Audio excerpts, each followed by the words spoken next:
College football fans, welcome back to the College Ball Show. He's Marshall, I'm Chris, and we're here to discuss college football, but really football in general as far as if we can successfully get this puppy started college football-wise in NFL, like I said, and also, can it continue the whole season?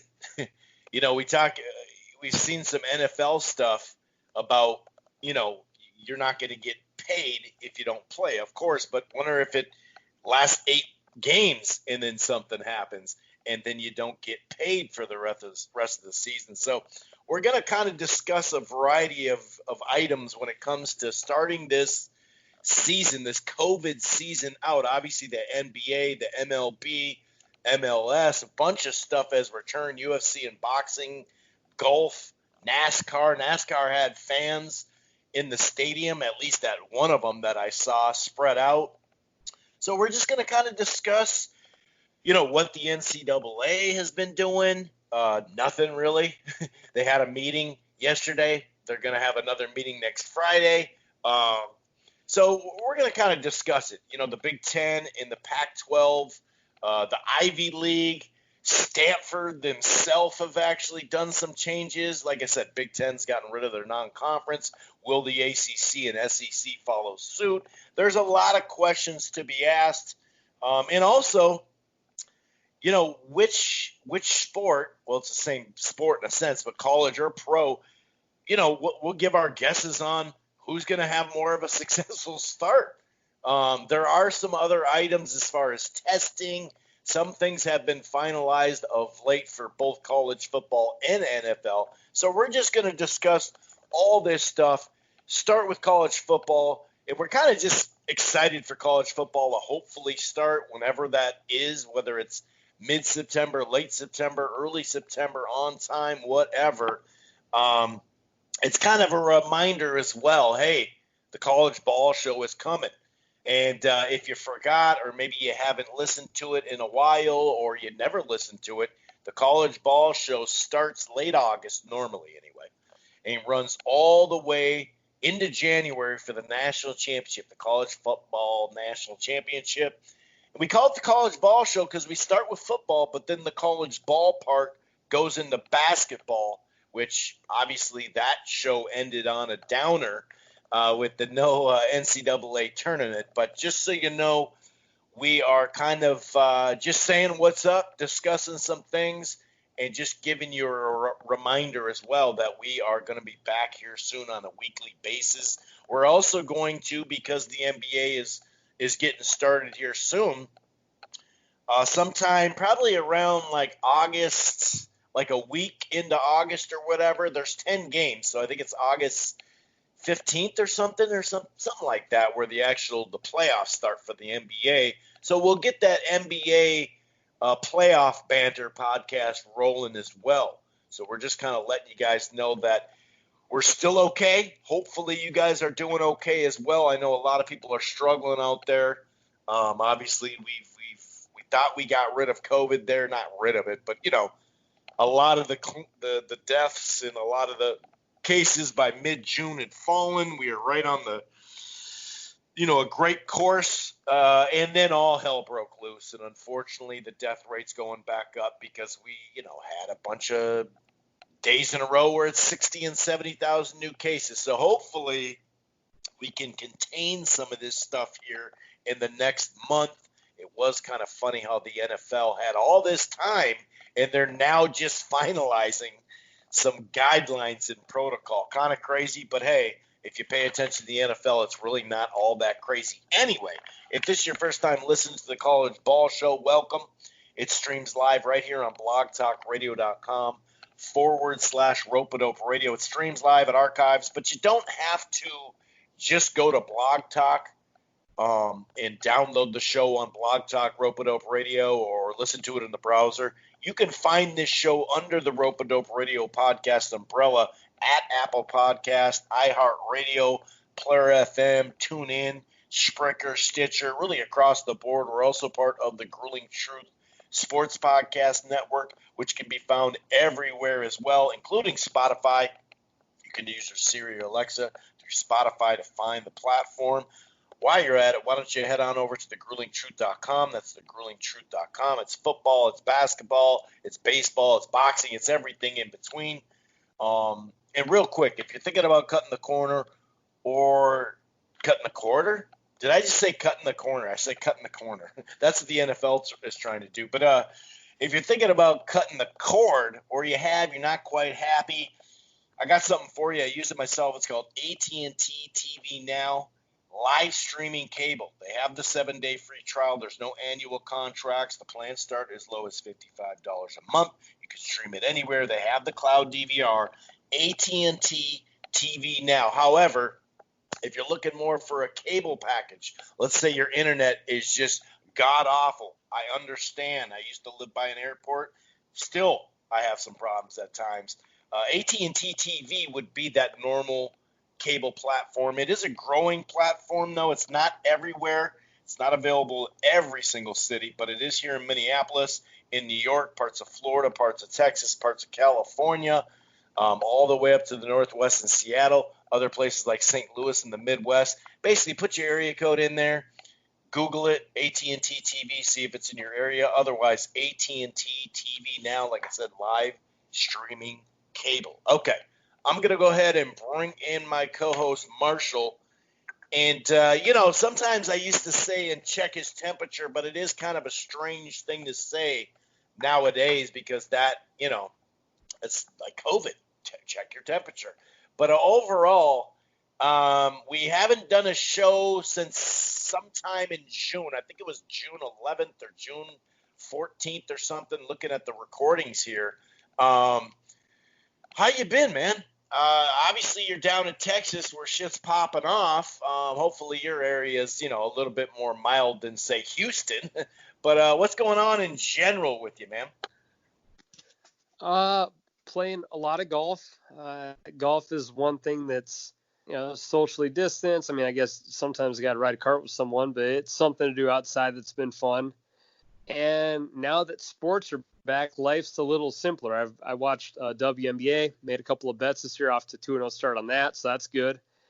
Just trying to, I guess, life is okay now that sports are on because I don't mind kind of sitting at my house now. I mean, I'm lucky I haven't been sick. I haven't had anyone close to my family or friends get sick, so I'm still crossing the fingers on that. But if we're going to be stuck in our home for a while and we got to watch baseball and basketball and hockey, like I'm okay. And I got to keep shaving strokes off the handicap. So life ain't too bad. I'll just keep knocking on wood that things stay this way for now for my health. And yet the state of Texas, I don't know. I think that the testing numbers are going down because I think they had to eventually, but the death rate's going higher and like people are getting turned down from the hospital, which is leading to death. So it's not really, I would say that's not really a win. If the numbers, it's all kind of a mess still. So yeah, but anyways, I'm happy to do the podcast and kind of forget about life for a while and just talk about sports, even though we're going to talk about COVID. So still fun. I was going to say, hey, don't get too excited. Yeah. Don't get too excited because we're talking about COVID. That's true. But the NCAA Board of Governors delayed, no response, or no surprise here. Well, they had no response. Delayed any discussion of fall championship delays until at least keyword there, August 4th. It says, stay tuned for more information. So, August 4th would be actually more than a week. It'd be about a week and a half. So not this Tuesday, but next Tuesday would be the next time they meet, which I just didn't expect. I think they're waiting on what the SEC and Big Ten is going to do, and if there's any kind of problems there, I really don't think they're going to decide much. I know some folks have been talking about, well, they're all the ultimate deciders, and okay, but I think you could still have a normal season with the Power Five, and eventually there's been talks about the Power Five moving away from the NCAA in general. Obviously there's contracts. Are there payouts or outs to contracts? I don't know the details there, of course, but there had been talks about that. But let's say that we talked about this yesterday, just speculating. Let's just say in theory, just random thought, doesn't have to be exact, but let's say the NCAA said, nope, we're actually no championships this year and nothing, no fall sports or whatever, right? Well, who's to say that the Power Five just still wouldn't have their games? One. Two, wonder if the SEC and the Big Ten came together and say, hey, let's scrap everything, or they threaten this for next year or something like that. I know there's contracts for non-conference games as well. I don't know the outs for those as well, but obviously when a coronavirus stuff hits, a lot of times there are outs in this stuff. It's kind of like a natural disaster clause and stuff like that. Like I said, I don't know that for a fact, but a lot of times that's what the language says in these contracts, insurance or whatever, agreements and whatnot. But what if the Big Ten and SEC said, all right, well, next year, screw you guys, or the Power Five takes off. Well, let's say they all play each other during the season, the Big Ten and the SEC, and then the top teams, they still have their conference finals and all that, but the top teams meet and they just, all 14 teams meet each other in what would be bowl games and stuff like that. I'm not saying that's great. That's where I want college football to go, but they could literally do that at some point, or just the Power Five just move away and the NCAA would be there, holding the bag. Now, it's a big bag of money, you could say, but if they're not delivering, their obligations, that could be an issue too. So I really don't think they have they have some power, no doubt about it. Do they have leverage? Sure. But if they had a ton of leverage, 100%, they probably would have already made a decision. Today, this is their statement. Today, the Board of Governors and I agree. This is Mark Emmert, big stand-up guy there, must continue to be thoughtfully, aggressive, monitoring health conditions around the country, the implications of COVID, the health and well-being of college athletes is the highest priority. Yeah, to proceed with our 22 national championships beginning in late November. We all remain deeply concerned about infection trend lines, yada, yada, yada. So, no really big thing there as far as, anything really concrete or anything. Like I said, no surprise there. But there has been a variety of things that has happened. The Big Ten, a little while back now, canceled their non-conference schedule. So right now the Big Ten is 9 games in conference. So the other 3. Now, will they add a 10th game? Potentially. That's what it seems like the Pac-12 is going to do. They're going to play 10 conference games and still do that whole thing. So there has been some changes when it comes to that. Like I said, right now, the Pac-12 has that 10-game conference only football that would start September 19th. And obviously, I think September 19th would be the date, or maybe there's a Friday. Oh, that is a Friday, I think. No, that is a Saturday. I think the 18th. I think the Gophers play Iowa on the 18th on a Friday, if I'm not mistaken. So my point is there are some proactive things happening.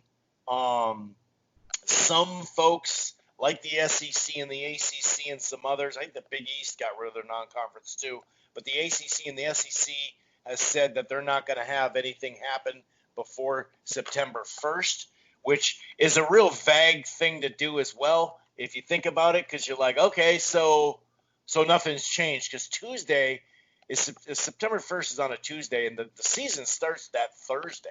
So the 7th is Memorial Day. So they're not really saying much. They're just treading water.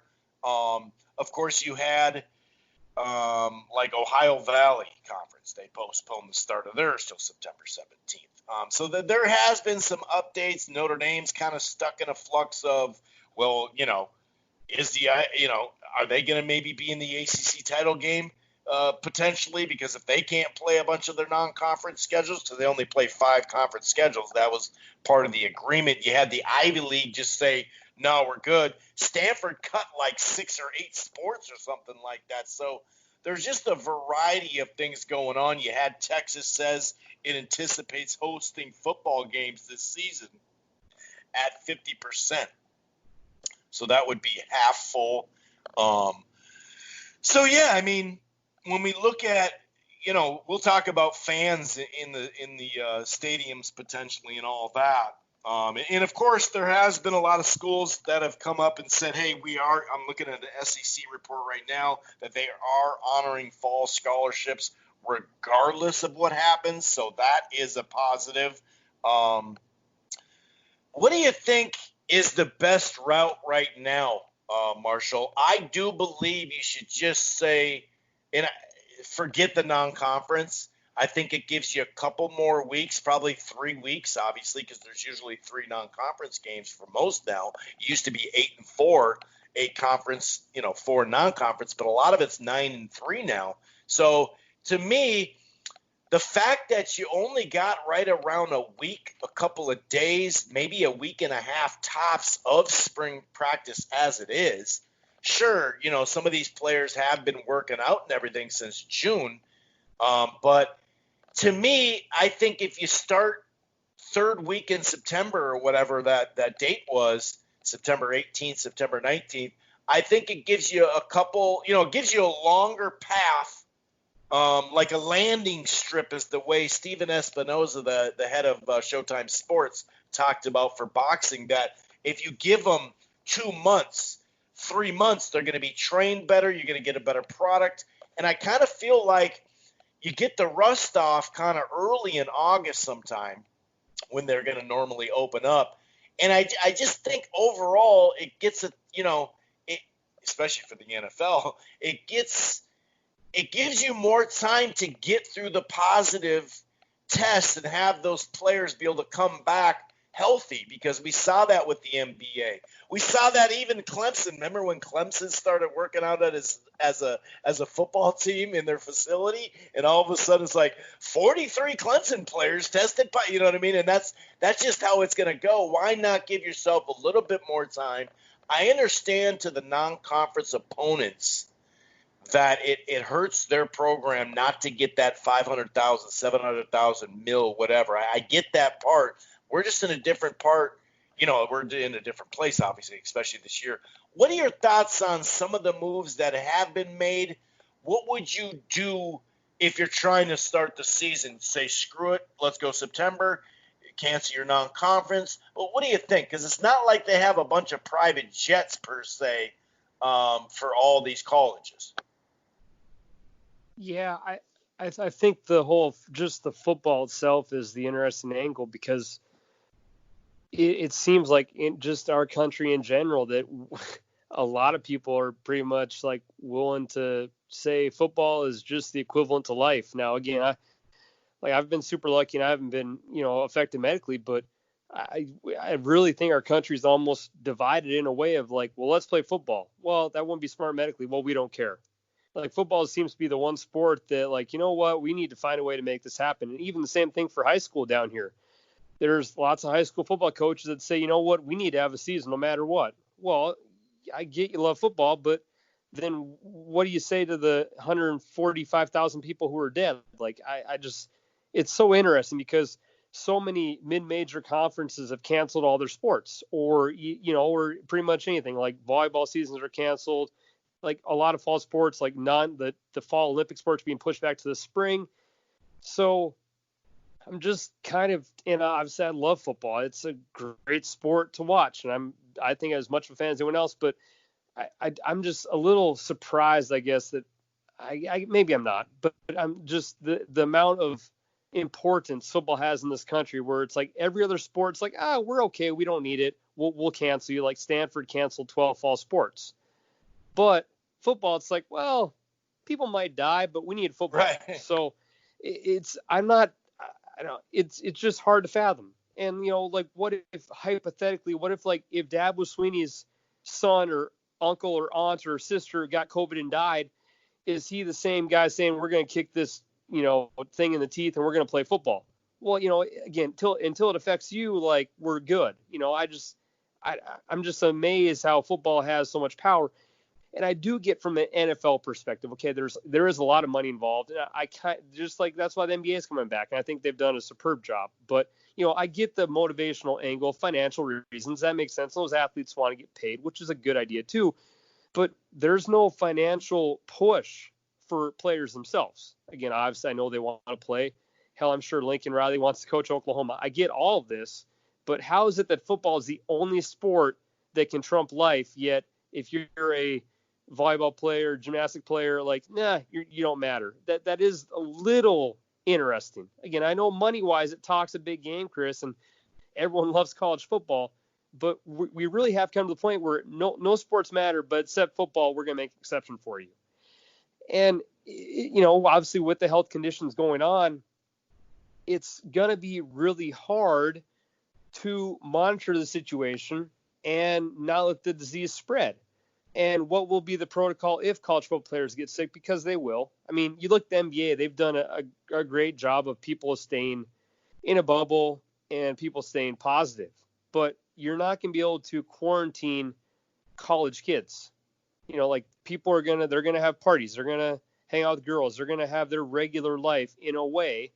So if we do have college football, what's going to be the protocol where if you're a quarterback and like half the 10 players get sick, how long are they out for? Like, I think that the expectations these professional sports are setting for how to handle a bubble situation are good. And I like that NBA and baseball and all these sports are back, even WNBA, all this stuff. They're doing their bubble stuff. Right. But we have to realistically consider the fact that colleges can't do bubbles. Like, I know Michigan State's now in a 2-week quarantine. Well, how in God's name are you going to quarantine like roughly 100 young men in a dorm for 2 weeks? Like that, they're not going to go out and party, have girls over. Who's going to give them all the food? Like, what is the college plan for when people get sick or to keep this virus from spreading? I just don't see how it's going to happen. So again, I get we want it, but I don't think you can really have a detailed plan. So if we start the season and the COVID goes up, because it will during the flu season, that's our thing, is that let's say we have college football in September, and then come October, November, we see this go up, unfortunately, due to the flu season. Right. Now, I mean, again, you can't protect the college kids. So I guess I'm on a little more of a cautiously pessimistic side just because it's so hard to control the numbers. But, I mean, football does speak for itself, but I don't know if the NCAA has a plan. I'm not sure if you could really do it for colleges either. I'll make this point, I'll kind of throw it back to you.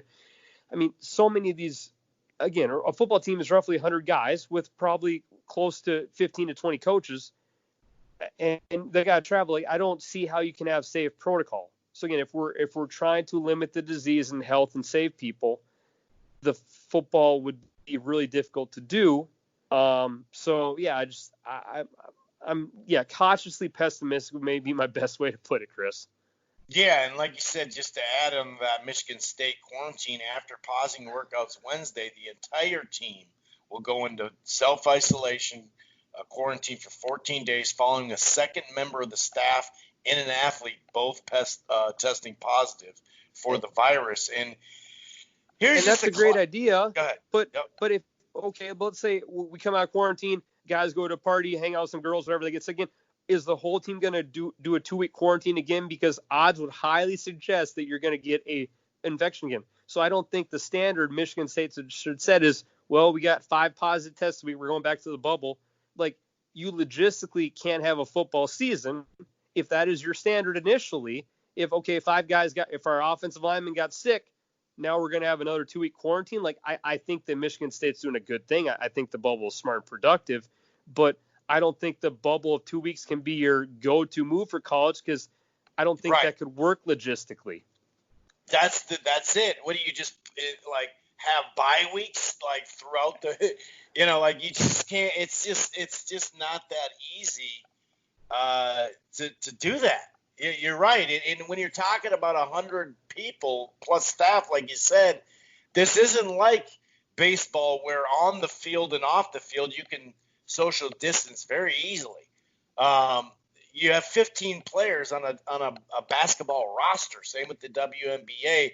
We know golf, like you said. I mean, obviously UFC and boxing, that's pretty easy to social distance, except the 3 people in the ring. And it isn't just talking about football. We talked about this yesterday when we were thinking about doing a show, but we wanted to wait just in case for the NCAA a decision which we thought they won, but you never know. But aren't most offensive linemen and D tackles walking around with potential underlining conditions to their body when they have an extra 80 to 120 pounds on them. I mean, especially in the pros at age 30, like a lot of these offensive linemen, when they retire, they cut a bunch of weight because they're like, dude, your doctor's just saying, dude, you got to get this weight off you. And so I just think that there's some underlying issues just having an extra 90 pounds on you, young or old or whatever, because you had to eat a lot of food to get there, and it wasn't all vegan and fruits and greens, especially when you're talking about kids. But either way, even like pre-diabetes, it could be, and they don't even know it right now. So, and not only that, but just being on the line that close to people, and 22 on the field. That's why you saw when they were even doing little drills and workouts, Clemson's gotten to the point where they don't have anything, as far as tests lately. So that's cool, or as far as cases, I should say. But just this amount of people, you're all right. It does seem like this is going to be the hardest sport because you got to practice. You got to go through all the stuff. But the timing on this, and maybe that's part of the reason why I think they should start late September, because then they can get through what Clemson went through, and now they're testing 0 on the football team. And so you need more time, a little more time. And that's why I thought it was really crazy that the NFL is now just, coming with protocols. And we'll talk about that. But just to add to your point, Marshall, I mean, here's something from a couple of days ago from the NCAA, and this is just classic NCAA stuff. College football efforts to play safe in 2020 hindered by the NCAA's 72-hour COVID testing guidelines. When it comes to testing the COVID, let's just say the NCAA is tired. That's what this article says on CBS Sports. So, in its eagerly awaited minimum test guidelines, they actually haven't put out theirs. Now, schools have actually done more about it than the NCAA, obviously, but it suggests that football players be tested once a week, at least 72 hours before a game.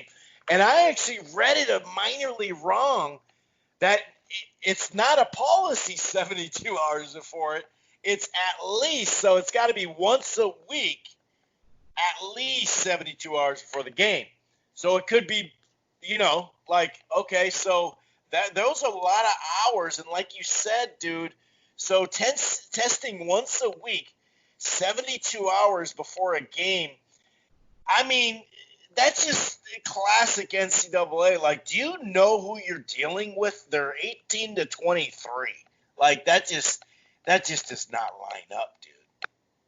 Yeah, and again, like for the WNBA and NBA, they're chilling in a bubble, like, and they're kind of bored with it, whatever. But they're getting paid, like their life's okay. Like, they might be sneaking people in, but overall, they can manage this. I mean, if golfers and UFC players have tested positive, what are the? It's 100% that you're going to have kids on football teams testing positive because even if they're good now, they're going to hang out with someone or party or live a regular college life. So you can't bubble college football teams. Just again, logistically. But now maybe if, like, let's say 5 players in Wisconsin get sick, well, now, okay, you got to consider the fact that maybe you got other people sick, or do you just let the 5 sit out for 2 weeks and like keep playing? Like, I just think it's so hard to do because you can't bubble them. But again, I think there'll be a season because they want to financially, but I just think there's so many what ifs, and I don't think that necessarily that you can have a set guideline, but maybe the NCAA should consider hey, if a player tests positive, you need like the double negative, like you need for baseball. Like Juan Soto for my Nationals tested positive, he has to have 2 double negatives to get back before he can come back. But another point that was brought up I saw on Twitter was not all small colleges can afford to test compared to much as like an Ohio State. Exactly. So now, and we're not talking about small colleges either. You know what I mean? Once you get to like 30 and 40 and 50, that's where the budgets are different all of a sudden. Once you get to 50 and 60 and 70, as far as the amount of teams, we're not talking about some kind of little school or something like that. These are still major schools, just they may not have the best football program.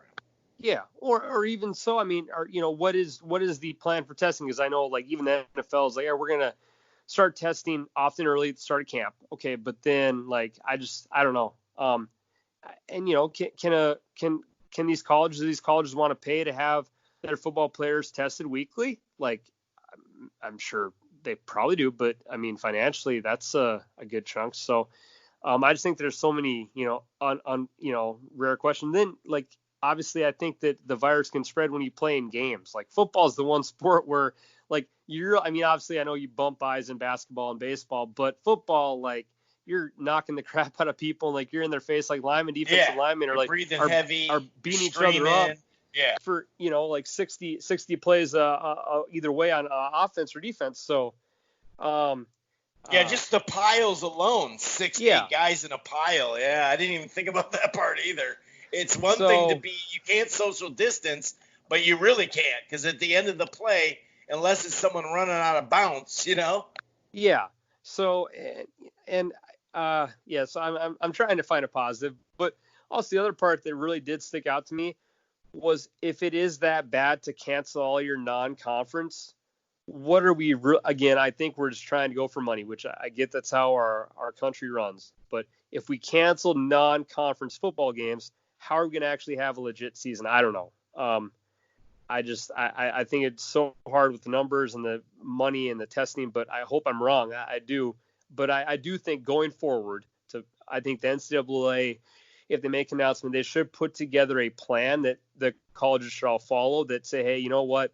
Like, this is the rules. Like, if you don't like them, that sucks. But if you have a player test positive, here's protocol, and you must follow this, or we're going to hammer you, or something like that. Because as we've seen from our White House, which told a lot of states to do their own thing, that's led to problems. So I don't think the NCAA should take that approach. I think say, you know what? Here's the guidelines. If we're going to go through with this, if a player does this, they must do this, and you must follow, or else we'll fine you, or suspend you or something. I do think that'd be a good idea. Yeah. At least then we could have, because what if the NCAA is like, oh, let's give it a shot, but Alabama's protocol for positive COVID tests is different from LSU's and Ole Miss. Again, now, and who knows? And again, that's not Nick Saban or Lane Kiffin's job to make a protocol for health. I mean, they could probably be in the best interest of their guys, but like, that should be an NCAA, like, hey, here's our game plan. Here's how you handle players getting positive, and here's what you do. Now, do you trust NCAA to make that? I don't know, but I think they should. Right. I think they should, Chris. You're making a good point, though. Well, you're making a really good point. Because what if the Big Ten handles they're not protocol different than the SEC? Yeah, they're not. There's going to be. Yeah, that's right. I mean, if governors are willing to kind of do some strange stuff with the numbers at times, like we've seen across the country, or somehow this person screwed it up, we're going to fire that person, so now it's all okay. And yeah, dude, it leaves it open to the powers that be, and we know what the powers that be are going to do. So to put a positive spin for my first time today, and I'll go to Lincoln Riley, who said this a couple of, it feels like a month ago or so now, and got blasted. Why not consider spring football? Is it ideal? No. Do you have the TV contracts? I guess you had basketball and everything going on, but is spring football, when we would assume that this virus, hopefully we'd have a vaccine, we would have been through the flu season, like, you would assume there'd be positives in the right direction. I don't think considering spring football, unless you legit cannot have it happen, and if TV is the only reason, you could find a way to figure out TVs and split that. But I think spring football is not a bad idea, but it doesn't seem like anyone wants to consider it. I mean, I don't see, like, okay, you have other sports during the spring, but like all these footballs, like, they don't share stadiums. Like, they're, you're still getting your funding. Like, I've not heard a legit reason as to why you couldn't have spring football, but that doesn't seem to be popular. And Chris, I guess I don't quite get why. I guess, and right now, when you say spring football, I'm going to flip it a little bit and say you could actually do your normal spring football right now. Right? So you could still do your normal spring football. Then, like you said, what I mean is like practices in the real spring football. So you do that now, so you get that in. And then, like you said, have it in the spring, and then you're probably good to go for sure. Maybe even with a full stadium potentially. Sure. Yeah, you're right. I guess the only drawback that I could see would be the players that are juniors and the players that are just first and second round players. How's that going to work? Are they going to push back the draft? Well, they probably, the NFL probably would push back the draft if, in fact, the season started in March, April, May. It's only about a 3-month season. Then you don't have to wait around for all this bowl game week and all that. You could probably get into the bowl games earlier potentially. So, and then maybe have it in June or something like that, the draft. That's going to mess up things. So I'd say the draft and pro players and all that, I guess that would be the only thing holding it back. But could they make an adjustment? Yeah, they could. This whole fucking thing's an adjustment.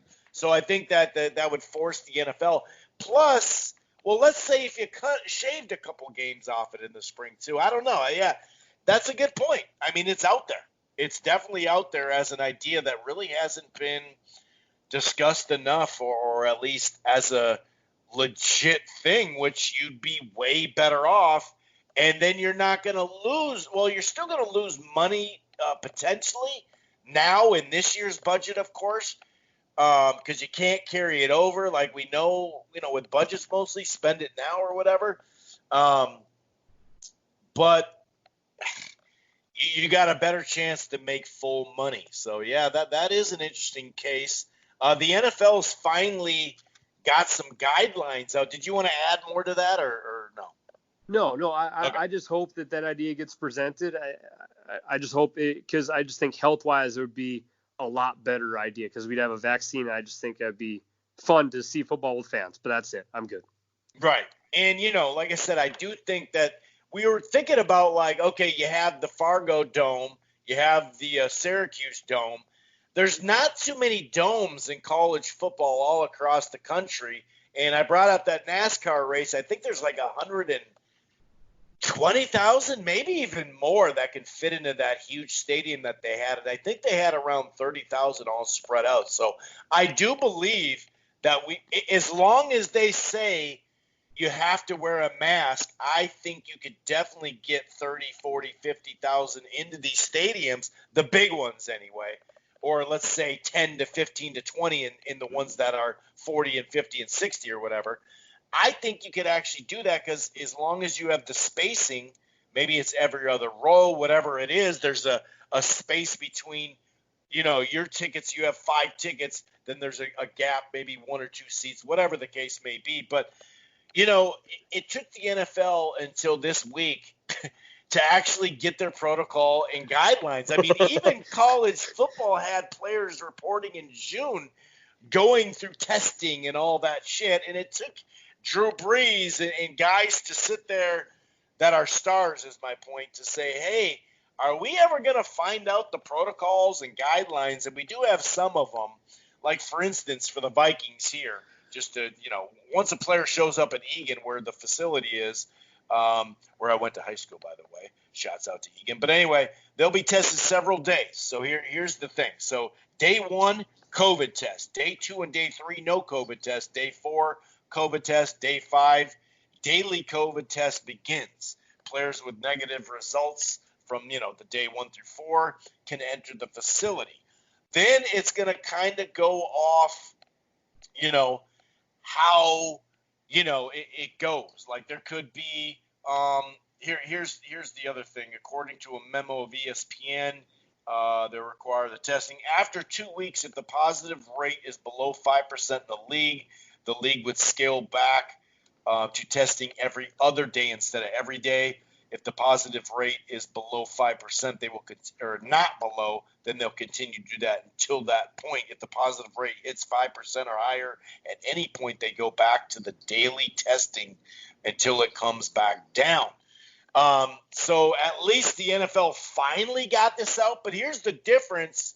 We did see some baseball players pop off out of nowhere. The MLS had 2 teams, Dallas and Nashville, just dip because they couldn't get the shit, situated. We saw the Clemson team when there's a bunch of those. And this is June and sometimes July. This is what's crazy. The NBA, the NHL, they've all, like you said, they created a bubble in their city, and then they moved in. Now they're in a bubble. And look, as of a couple of days ago, 2 positive COVID tests in the NBA and NHL combined so that puts them right now over a 90% chance to play and finish their season, according to some betting people. But overall, that tells you that early jump on it, helps a whole lot. And you just wonder, I don't know, man. You just wonder how long this is going to take. But obviously they have a lot of negotiation to figure out. The NFL does their cap thing. They really don't want to. There's going to be no cap change this year, but man, there's going to be some serious blood letting. If in fact they got to spread out the cap evenly, because the next 2 years people were assuming that the cap number would go way up. Some people say, I think even 20 million or something like that. There was anticipation, and obviously that's not the case. The NFL has also said the fans fans permitted to attend games in 2020 are required to wear a mask, which I think it's just you gotta do that at the bare minimum. I mean, that is just bare minimum. And we've seen, the reason why I bring up the mask is because there's so much evidence, obviously, now of helping it. But we've seen with protests the size of 20 and 30,000, some 80,000, there was 100,000, that if the majority of people have masks, it doesn't create this crazy spread. Otherwise, New York would be on fire right now. So I do think, especially college, but I think pro and college will be able to, just the size, even indoor, like the Viking Stadium, they have those big-ass glass doors they can open to get the fresh air flowing. But just the size of these stadiums, even though they're indoor, there is a chance there, as long as they mandate the mask. I think they got to do that in college, and I think they can.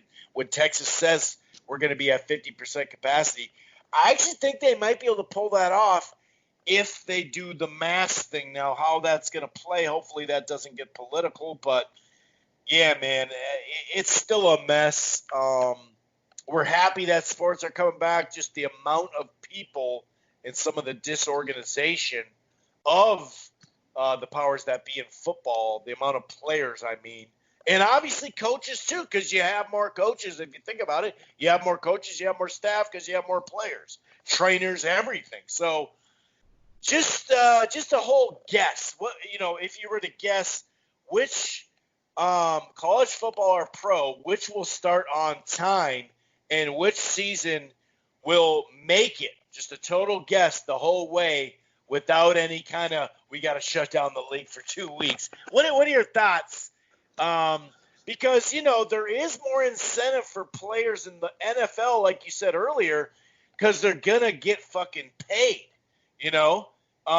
whereas that's not the case in college.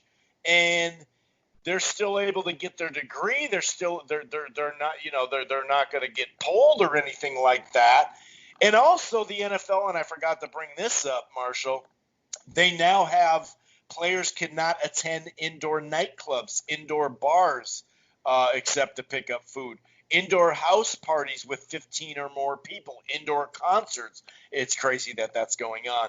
Other sporting events, they've now literally said, hey, dog, this is what you got to sign up for.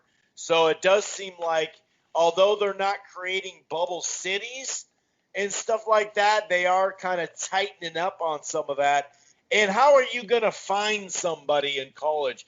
You force them not to have a job in the off season. What are you going to do? Suspend them then? How is that going to go over? Then we go back to the mayors, as in Saban, making the decision about suspensions for a big game against LSU. That's going to be a mess. At the start, because of the bubble, the somewhat bubble they've created in June until now, college football, I'd say yes. But, man, maybe all these restrictions for the NFL will catch up, and they'll be able to sustain the bubble more. What are your thoughts as far as just a guess, which one's going to start somewhat on time and actually be able to finish the season. I think there's lots and lots of reasons for the NFL to have a season with all their ads money. I think Goodell really did a bad job because, you got to consider he was hosting the draft in his basement, and then that was a long time ago, and he's had since then to come up with a plan, and they've, for all we can tell, literally done nothing. So I guess that's kind of a White House approach of it'll go away. Well, no, it hasn't. It's actually gotten worse. So you had almost 3 or 4 months to come up with a plan of how to handle your league, and now, J.J. Watt and other guys are saying, are we gonna have a season? Like, what are we doing? Because again, just thinking of numbers, the fact that UFC fighters and golfers have tested positive. The testing rates for boxers, and boxers, almost and a on couple a weekly basis, literally on a weekly basis, and they're in a bubble. Yeah, so the NFL infections are going to happen, and again, what is the plan going to be? Like you had, all these sports have come up with plans. The NFL's like, and you would figure they would have a good plan just because they do have so much financial reasonings for the sport. And like you said, time. They don't have a backup 5 to 6 city bubble. That blows my mind too. Something, yeah. And again, NFL logistically, it's not that bad because you're only playing once a week. Again, I know NFL players get bored too, but whatever. You're making your money. You got to sacrifice it. Like you could have bubbles, like you can maybe limit the transportation travel, make it really set up and all this. I think you could have had a really good NFL. Put them on house arrest. You could have had basically like have a buzzer on their ankle and see if they leave their house. Or from Thursday to Saturday before they travel, they're at their training facility for something. Like you could have come up with any idea. Yeah, right, a hotel or something. That's a good point. But they did nothing. And so, the NFL, they care so much about their product. What's gonna happen if like quarterbacks get sick? Like if Aaron Rodgers or Brady, I don't know. I think the NFL really screwed up. They could have been taking notes from Adam Silver and giving press conferences and handling it and incorporating fans. Like I heard today or yesterday from a Memphis guy I was listening to his podcast that like NBA is going to have to where for every game they play, there's going to be like 300 fans who will be on a big board in the arena who are like chosen by the team, and you get to like virtually attend the game. Like, who knows how that'll go, but that's such a cool idea for fans to like feel like they're virtually at the game, and for people to see that, like that's awesome. Like that's innovative thinking by Silver, and he's I think done about as good as he can. So NBA has had all these marvelous ideas, and Goodell has just been like, our season's gonna start. We're gonna start testing people, and we'll see how it goes. Like what? So, I am surprised that they want to cancel all the preseason. I get that maybe again from a health standpoint you're trying to, but I do think that if you were to have all your preseason games go away, your product's going to hurt. Like I think rookies and teams benefit from a preseason. So again, if we're this scared about health, why are we really pushing a season? Like I guess, Chris, I'm truly amazed that you'd cancel all 4 of your preseason games because you're going to have to make roster cuts off no visibility of players. Like you can't tell me you can truly judge your full team just on, in-person scrimmages. He listens well to the Zoom conference. Yeah, totally. Yeah, and guys, you don't want to have guys go full out in your training camps because that would lead to injuries. Like that doesn't make sense. So we definitely saw that in boxing this in June and July. Some people are like, all right, I got this huge fight. Oh, I got hurt. So if you're gonna, I don't know, with football canceling so much, it just seems a little crazy. But I do think the NFL is going to do all they can, despite not having a plan, despite being hopeless. I think they'll have a season just because I think money would really force them. But I really think, as you've said, they've massively screwed up by not having protocols or considering bubbles or finding ways to limit travel or considering options of like scheduling or, because that's the one thing. Like all these other sports have done different things. Like baseball's having a 60-game season with 16-team playoff. Like NHL's having a 24-team playoff. Like, NBA and WNBA are in a bubble. Like you had all this time to maybe this year we're only going to do X amount of games, and you're only going to play like inside AFC plays AFC, NFC plays NFC, or something like that. Like you had forever. Sure, limit games or, do something, like something creative. And, would it hurt you a little bit of money? Yeah, but big picture, you'd still have a season. Like they've had forever to come up with creative. And, and even if you're a traditional NFL fan, you really can't get upset because your goal is to want to watch football. So, hey, we're having a 10-game season. You're only playing teams in your division with 2 other things. And now limit travel and keep people safer. Something, whatever. So, but we've heard we're going to test guys at camp and we're going to see how it goes. Like, what? Right. Like, I don't know. That was really mind-blowing, as you said. Because, what is the protocol when NFL players get sick?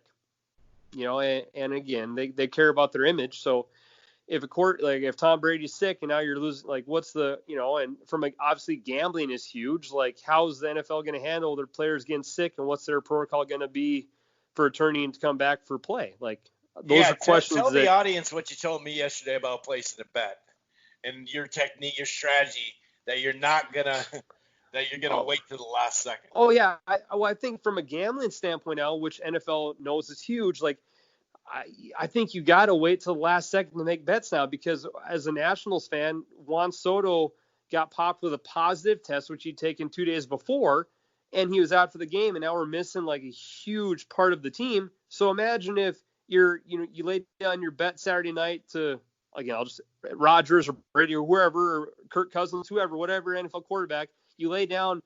I mean, some people bet like you put 20 grand on the Vikings, and then you wake up Sunday morning, oh, Kirk Cousins tested positive for COVID. He will not play. It was a false positive, but we still had to, it was a false positive, but we still got to make sure the guidelines say we can't have him in the game. So from a gambling standpoint, I mean, you really, and that does matter. And gambling is a huge thing in itself. Yeah. Especially for fans or fantasy football or whatever. There's a lot of money involved. Like, so I guess maybe you'd have to, hey, like by Friday, you would know if you can play or not. Okay, but then if the dude is sick and has COVID on Sunday, like, it'll be, again, this is shit they should have figured out. Like, hey, we're going to test NFL players because NFL can afford testing. We've talked about college and everything. NFL, those guys can afford to freaking test the whole team. And it might cost the owners money, but, F it, we're in a pandemic. Yeah, they got the 5 to 10 minute tests, Yeah. So, but again, how often will players get tested? That should be something we need to know. And are you going to test players the morning of a game? Like, that would probably be a smart idea. Like, and if so, I don't know. There's so many, again, big questions. But yeah, I mean, I'm guessing, Chris, I'm just to speak this out hypothetically, I would assume that they would be testing players the morning of the game. And then you find out that you're got positive tests and you got to sit out and you're making like late scratch to the roster. I would think that's what they would do. I think that'd be the smart way to go. But again, from a gambling perspective, or even a football perspective in general, like what if your middle linebacker and your starting quarterback test positive? Well, okay, guys, we're suiting up. Back up, be ready. And then you got to bench the center just because you just don't know. He has symptoms, but he may not have it because they've been touching the, you know what I mean? Like, I think they're banking on this 6 to 7 weeks of opening camp before the season starts to try to get all the tests out, or the positives all the way and heal them, all that. But that's the whole point of this. Why not have done that in June while you're doing drill work? Why have more players miss out on practice when you didn't even get your mini camps? Why not do what college did in June and July and get these guys tested all the way through? I'm sure everybody's been tested once, but I'm talking about ongoingly. And then these 7 weeks you could really practice, and you could actually maybe start slower and kind of have like a little mini camp and stuff like that. That's what just blows my mind, where college is just set up to hit the ground running, college football, to hit the ground running for their camp a lot better than the pros. Any last word before we get out of here, sir? Well, and just to go to that point, it'll be interesting because let's say everyone does. Let's say the number 8 is good. NFL players ain't going to bubble, and they're going to have their parties. They're going to have their side chicks, and they're going to spend time with their families. Like, and you're not. I don't think you're going to get NFL teams to bubble with the travel and they live their regular lives. But I could easily see, like, hey, for some reason we're all good, but then you're still gonna have to deal with in-season positive testing because you're not gonna, like, the whole league can't ignore the test for the year. So again, Right. Goodell needs to get, like, okay, here's what our protocol is for if players get sick, this is what they need to do to come back. And if it's quarterbacks and star players, like, that's a huge thing for the league, for fantasy football, money, gambling, whatever. That needs to get solved out really quick because, I mean, you and I are just two regular guys, but the sport itself, if you start having quarterbacks get sick and, like, you're losing stuff, like, that's a public image the NFL shouldn't want to deal with, and they should have their shit together now. All right, so I'm looking at the calendar, and in about 2.5, 3 weeks, we'll be probably doing a show here because I think it's the 15th or the 16th that the NBA starts. So we'll be back in a few weeks here with the NBA Playoff Banter podcast where we, preview, predict, debate, recap, all sorts of stuff when it comes to that. So we're going to have a busy fall. We're going to actually, instead of on Monday nights when we record this show, a lot of times, we're probably going to be recording 2 shows for a couple of months that night, NBA and college football. So we'll be returning here shortly, and obviously maybe college football will be pushed back till late September potentially. I actually kind of think that's going to happen, but who knows? I think that they'll get rid of the non-conference like Big Ten and all that.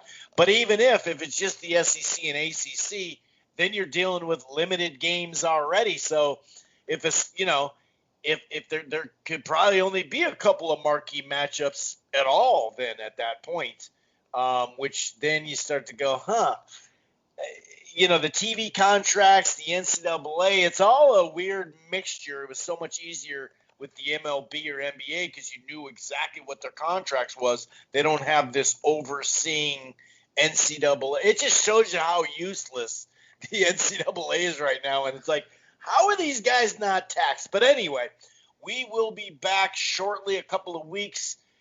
Enjoy the rest of your summer. If you're in public and there's people around you, I got this weird thing. It's called a fucking mask. Peace.